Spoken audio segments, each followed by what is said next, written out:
तो कैसे हैं आप लोग। आज की इस वीडियो में हम रिएक्शन करने वाले हैं एक ऐसी वीडियो के बारे में जिसके बारे में लोग अक्सर बात करते हैं। अक्सर लोग उसके बारे में जानना चाहते हैं।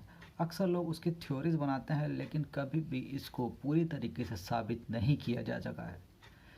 आज हम ऐसी वीडियो पर रिएक्शन करने वाले हैं जिसके बारे में बात की गई है समय यात्रा। समय यात्रा यानी कि टाइम ट्रैवल। आज की इस वीडियो में हम जिस वीडियो पर रिएक्ट करने वाले हैं उसमें एक इंसान का दावा है कि वो 2048 से आया है, और उसने बहुत सारे दावे किए हैं और बहुत सारी थ्योरीज भी बताई हैं। देखते हैं कहाँ तक ये बातें सच हैं और कहाँ तक ये वीडियो इस बात का इम्पैक्ट डाल पाती है कि हम इस बारे में सोचने पर मजबूर हो जाएं कि समय यात्रा हकीकत में होती है या नहीं। तो बिना किसी देर के चलिए शुरू करते हैं। क्या आपको पता है कि टाइम ट्रैवल हमारी जिंदगी का एक बहुत अहम हिस्सा रहा है। आपका और मेरा भी ये एक सपना ही है कि कभी ना कभी हम टाइम ट्रैवल करके आगे या पीछे जा सकें और हमारा जो मन करे वो हम कर सकें। लेकिन सवाल आज भी ये है कि क्या कभी टाइम ट्रैवल संभव हो पाएगा। ये बात तो पता नहीं, लेकिन एक आदमी ने दुनिया के सामने क्लेम किया कि वो सन 2048 से आया है। चलिए उसकी पूरी घटना को जानते हैं। मैं आपको ये वीडियो इसलिए बता रहा हूं क्योंकि इसमें बहुत कुछ अजीब आपको जानने को मिलेगा जो आम टाइम ट्रैवल से इस घटना को पूरी तरह से अलग बनाता है। आप भी सबसे अलग मुझे दिख सकते हैं इस वीडियो को लाइक करके, तो प्लीज आप इस वीडियो को एक लाइक अपना दे दें और कमेंट्स में पिक में लिख दे ताकि कल की वीडियो में मैं आपको शाउट आउट दे दूं। अक्टूबर 2017 में वायोमिंग के कैस्पर शहर में एक बहुत ही अजीब घटना हुई। एक आदमी जिसका नाम ब्रायन जॉनसन था, उसे पुलिस द्वारा गिरफ्तार किया गया क्योंकि वो हद से ज्यादा नशे में था। लेकिन जैसे ही पुलिस ने उसका हाथ पकड़ा तो वो उनसे पूछने लगा कि आप कौन हो, मैं अभी 2048 में था, यहाँ कैसे पहुंच गया। जिसके बाद पुलिस ने उसको सख्ती से लिया और फिर पूरी दुनिया को कहा कि 2048 तक एलियंस इस धरती पर कब्जा कर लेंगे। और फिर उसके बाद उसने अपने टाइम ट्रैवल को दुनिया को बताना शुरू किया और कहा कि एलियंस ने उसके शरीर को पूरी तरह से ऐसे फ्यूल से भर दिया था जिसको वो उस समय फ्यूचर फ्यूल का नाम दे रहे थे। उन एलियंस के पास एक बहुत बड़ा प्लेटफॉर्म मौजूद था जिससे वो अपने साथ लेकर आए थे, और बाद में उसे पता चला कि ये एक टाइम मशीन थी और उनका प्लान था कि वो उसे 2018 में अब भेजेंगे, लेकिन गलती से वो सन 2017 में आ गया। यहाँ किसी को भी इस आदमी की बातों पर विश्वास ही नहीं हो रहा था। जिसने भी सुनी वो इसे एक फनी स्टोरी ही बता रहा था, जिसके बाद तो यकीन मानिए लोगों की लाइन ही लग गई। हर कोई मुंह उठाकर बोल रहा था कि मुझे एलियंस उठाकर ले गए, मैं टाइम ट्रेवल करके आया हूँ। उन सभी को मैं बोलना चाहूंगा कि ऐसी हरकतें करना बंद कर दें। तुम्हारी ऐसी हरकतों की वजह से ही एलियंस धरती पर नहीं आ रहे हैं। खैर, अब ब्रायन ने कुछ कहा था तो ऑब्वियसली उसकी अब जांच की जानी थी। तो इसकी जांच हम कैसे कर सकते हैं? ऑब्वियसली टाइम ट्रैवलर्स ही इसकी जांच कर पाएंगे। सन 2003 में एक आदमी जिसका नाम एंड्रयू कार्लसन था, उसने अपनी सेविंग्स में से $800 स्टॉक मार्केट में लगाए। और क्या आप इस बात पर विश्वास करेंगे कि वो $800 सिर्फ 2 हफ्तों में $35 करोड़ बन गए। अब बात साफ है, इतना पैसा किसी के पास आएगा तो सबका ध्यान उस पर जाएगा। तो पुलिस ने एंड्रयू को पकड़ा और जेल में डाल दिया, ये कहकर कि तुमने कोई बहुत बड़ा फाइनेंशियल फ्रॉड किया है। जब उससे पूछताछ शुरू हुई तो उसने अपनी पूरी इन्वेस्टमेंट की स्ट्रेटेजी पुलिस को बताई, जिसमें उसने सबसे पहले कहा कि वो सन 2256 से यहाँ आया है। उसे पास्ट की स्टॉक मार्केट का पहले से ही पता था, इसलिए उसे इतना पैसा मिल गया। लेकिन उसकी इन बातों पर पुलिस को विश्वास नहीं हुआ। उसे 1 महीना जेल में रखा गया और अब उसका ट्रायल शुरू होना था। लेकिन बंदे का इससे पहले ट्रायल शुरू हो पाता, वहां कुछ बहुत अजीब हुआ। एक अनजान आदमी ने $1 मिलियन से ज्यादा देकर उसकी जमानत करवाने की याचिका डाल दी। वो आदमी कौन था यह आज तक पुलिस पता नहीं कर पाई। पुलिस वाले अभी तक उसकी जमानत की याचिका पढ़ ही रहे थे कि तभी एंड्रयू, जिसके हाथों में हथकड़ी पुलिस ने लगा रखी थी, वो सबके सामने से हथकड़ी वहीं छोड़कर गायब हो गया। ये घटना पूरी दुनिया में वायरल हुई। यहाँ पुलिस वालों ने तो इस बात पर भी विश्वास नहीं किया था, पर एंड्रयू ने इराक पर हमला करने की बिल्कुल एग्जैक्ट डेट अमेरिका की बता दी थी। ब्रायन जॉनसन की कहानी को हम जॉन टेटर नाम के इस आदमी की कहानी से भी थोड़ा जोड़कर देख लेते हैं। तो जॉन के मुताबिक वो सन 2000 में 2036 से आया था और इस आदमी ने कई महीनों तक सन 2000 में रहते हुए इंटरनेट पर लोगों से बातें करी, जिसमें लोगों से बात करते हुए सिर्फ उन्हें प्रेडिक्शंस और थोड़ी बहुत सलाह देता था कि आने वाले फ्यूचर में अब क्या होने वाला है। यहाँ तक कि उसने अपनी टाइम मशीन की ड्राइंग को भी एक शेवरलेट की गाड़ी के साथ अटैच करके लोगों के सामने रखा, जिसके कुछ टाइम बाद उसने अपनी एक अंतिम पोस्ट सोशल मीडिया पर डाली कि वो अब यहाँ से अपने टाइम में वापस जा रहा है। और यकीन मानिए वो आदमी पूरी तरह से इस धरती से ही गायब हो गया। जो प्रेडिक्शंस उसने आने वाले भविष्य के लिए की थी, उनमें से कुछ सच भी साबित हुई, जैसे कि अफगानिस्तान और इराक पर अमेरिका का मिलिट्री एक्शंस। जी हाँ, उसने इन दोनों एक्शंस की सही डेट यानी कि बिल्कुल सटीक डेट पहले ही लोगों के सामने रख दी थी। उसने ऐसा कहा कैसे था हो कि सकता सन है भाई? 2015 में वर्ल्ड वॉर 3 शुरू हो जाएगा, लेकिन वो बात सच साबित नहीं हुई।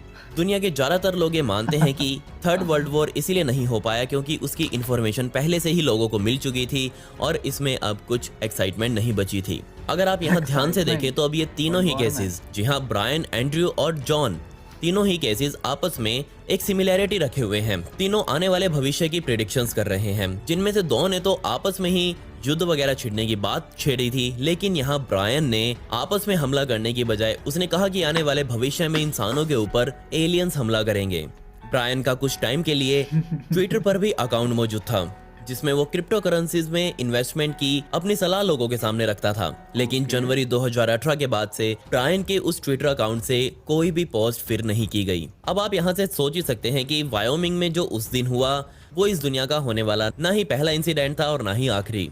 तो यहाँ मेरा सवाल ये है कि क्या सच में टाइम ट्रैवल करना पॉसिबल है? अगर ये सच में हो गया तो इसके परिणाम आखिर क्या होंगे? इस सवाल का जवाब देने के लिए हमें थोड़ा सा साइंटिफिक दिमाग चलाना पड़ेगा। हमें समझना पड़ेगा कि ब्रायन जॉनसन के साथ आखिर हुआ क्या था। और हैरानी वाली बात यह है कि इस दुनिया में जितने भी हम बड़े बड़े विद्वानों को मानते हैं कि हाँ, इनका दिमाग सबसे ज्यादा तेज है, वो हमेशा से ये कहते आए हैं कि टाइम ट्रैवल करना पॉसिबल है। वो हमेशा ये कहते हैं कि Possible है? टाइम ट्रैवल बहुत सारी लॉजिकल इनकंसिस्टेंसीज और पैराडॉक्सेस पर निर्भर करता है। लेकिन यहाँ मेरा सवाल ये है कि एक आदमी अगर फ्यूचर में चला जाता है या फिर पास्ट में चला जाता है तो क्या उसे अपने पास्ट की बातें याद रहती हैं? मतलब कि फ्यूचर में जाने के बाद क्या वो ये याद रख पाएगा कि वो पास्ट में क्या था और क्यों था? और यहाँ सबसे बड़ा सवाल ये भी है कि एक आदमी अगर फ्यूचर से पास्ट में जाता है तो क्या वो खुद की ही किस्मत को तब बदल सकता है? मतलब कि मैं अब यहाँ पर ये वीडियो बना रहा हूँ और मैं टाइम ट्रैवल करके अपने पास्ट में जाऊँ और इस वीडियो में कुछ छेड़छाड़ कर दूँ या फिर अपनी ही किस्मत में कुछ छेड़छाड़ कर दूँ, तो क्या ये चीज़ पॉसिबल हो पाएगी? यहाँ पास्ट के टाइम ट्रैवल की ऐसी घटनाओं को हम एक बटरफ्लाई से भी समझ सकते हैं। जी हाँ, जब भी कोई तितली जन्म लेती है, जब उसका लार्वा वगैरह होता है तो उसके थोड़े बहुत चेंजेस से ही उसके फ्यूचर में बहुत बड़े बड़े बदलाव आते हैं। यही तो। अगर ऐसा पॉसिबल हुआ तो आज तक जो हम इतिहास पढ़ते आए हैं वो सारा पढ़ने की जरूरत ही नहीं है। हम पास्ट में जाके उस इतिहास को ठीक कर सकते हैं। एक जाने माने वैज्ञानिक जो अब हमारे बीच नहीं रहे, जी हाँ, सर स्टीफन हॉकिंग, वो टाइम ट्रैवल को लेकर बहुत ज्यादा ऑप्टिमिस्टिक थे। वो मानते थे कि इस यूनिवर्स में 7 हिडन डायमेंशंस मौजूद हैं। स्पेस और टाइम की डायमेंशंस को इंसान आज पता लगा चुके हैं, लेकिन अगर हम बाकी की बची हुई टाइमलाइंस का पता लगा लें या फिर उन डायमेंशंस का पता लगा लें तो यकीन मानिए हम टाइम ट्रैवल करने में सफल जरूर हो जाएंगे।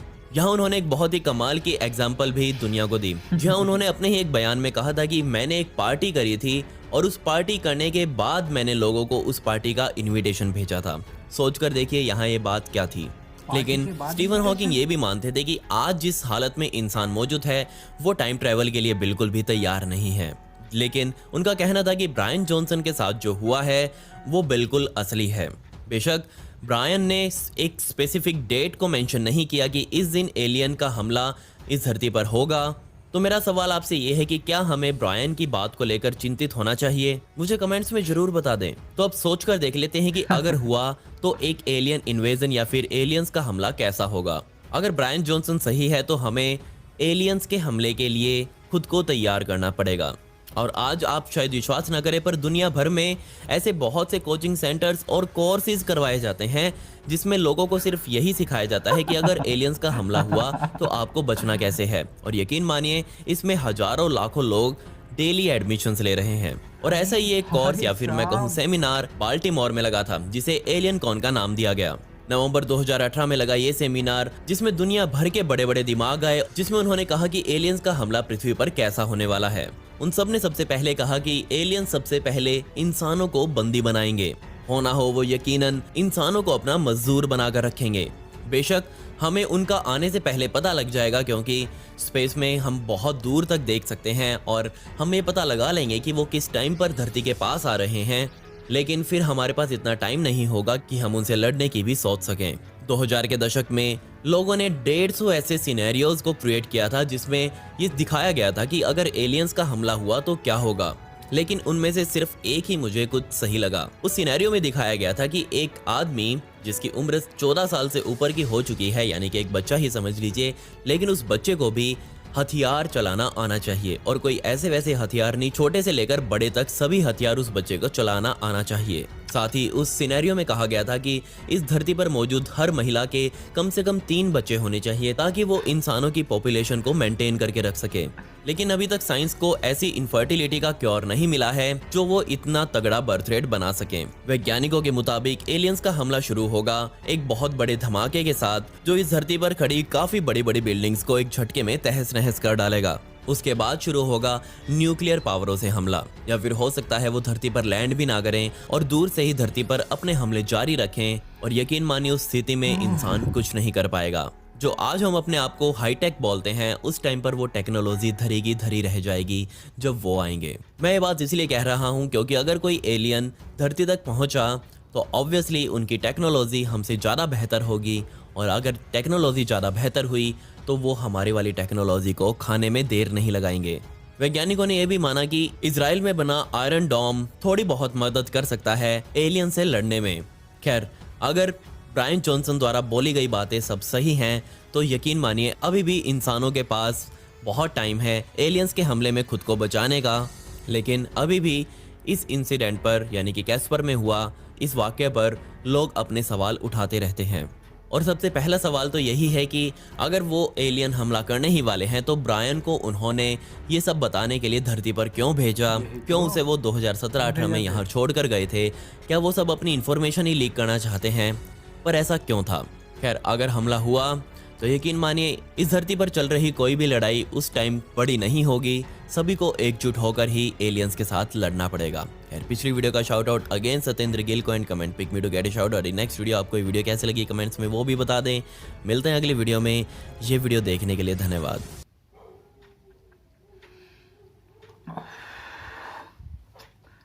तो ये थी वो वीडियो जिसके बारे में हम बात कर रहे थे। पता नहीं भाई 2048 से वो आदमी आया था या नहीं आया था, या बस एक ये थ्योरी है। लेकिन टाइम ट्रैवल से चलते चलते वीडियो कहाँ पहुँच गए, एलियंस का अटैक और जाने क्या। और हैरत की बात तो यह है कि बहुत सारे कोचिंग्स ऑलरेडी चल रहे हैं जो कि एलियनों से बचने का तरीका सिखा रहे हैं, बिना एलियन से मुकाबला करे, बिना किसी एक्सपीरियंस के। हैरत है भाई। तो आपको कैसे लगी ये वीडियो, कैसा लगा ये रिएक्शन? उम्मीद करता हूँ कि आपको वीडियो पसंद आई होगी।